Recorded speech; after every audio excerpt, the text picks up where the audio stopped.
भाई आज ऑमलेट नहीं बनाऊंगा, आज तेल का ऑमलेट बनाऊंगा। तर नमस्कार भावना, तुमचं स्वागत आहे आपल्या खतरनाक व्हिडिओमध्ये. तर आज आपण बसणार आहे हावळा. आणि तुम्हाला हावळा विषयी म्हणजे हावळा म्हणजे काय तिथं माहीत नसेल ना, तर व्हिडिओ शेवटपर्यंत बघा, तुम्हाला हावळा म्हणजे काय ना ते समजून जाईल. तर हावळा म्हणजे काय असतो बघा, जसं आपला असतो ना ज्वारीचा हुरडा, त्याचा हरभऱ्याचा हावळा असतो.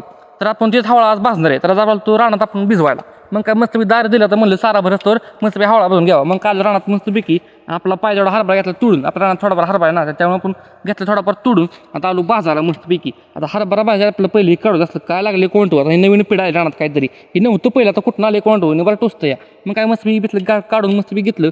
आता म्हणलं हावळा भाजून घ्यावा. मग काय मस्तपैकी हावळ्यात जाळ लावला आणि मस्तपैकी असं भाजून घेतला एकदम कुरकुरीत एकदम. आता भाजला बघा हावळा, तुम्ही बघू शकता. आता ह्यातनं आपल्याला निवडून काढते फक्त हरभरा निवडून काढतं या. मग काय हे हरभरा बी आपण बसतो का तुम्ही बघू शकता निवडून काढलं तर या. आता याला असं बारीक हातावर चुरायचं, तव्यातलं बघतं ना हरभरा आणि ती बाहेर निघतं आणि फलकडाची अशी वारे उपणाची म्हणजे ती उडून फलकाट हरभरा ते वेगळं. मग काय मस्त याला भाजून घेतलं या. आणि ही वायच निभार लागते कारण ही वाळलं या. आणि तुम्हाला अजून जर मऊ आणि टेस्ट पाहिजे असेल ना तर काय करायला माहिती आहे का, हरभरा लय वाळका नसावा, लय वाळा नसावा, हरभरा एकदम मध्यम असावा, म्हणजे खायला मऊ लागतो आणि टेस्ट एकदम अशी भारी लागते. ही बी भारी लागतं, फक्त चावा निभार लागतं आणि लय बी खाल्लं ना दालपाट दुखती. मग आपण थोडं आणलं या, तुम्ही बघू शकता मुठभर पण नाही कारण की वाळ देण्याचं आपली दालपाट दुखती, चावून एवढी निभार लागते. मग आता मस्त मी खातो आणि आता जातो दारू द्यायला कारण आपला सारा भरला असेल. आता तुम्ही जावा फॉलो करून मस्त मी पण दारू ब्युटी फुल तोपर्यंत धन्यवाद.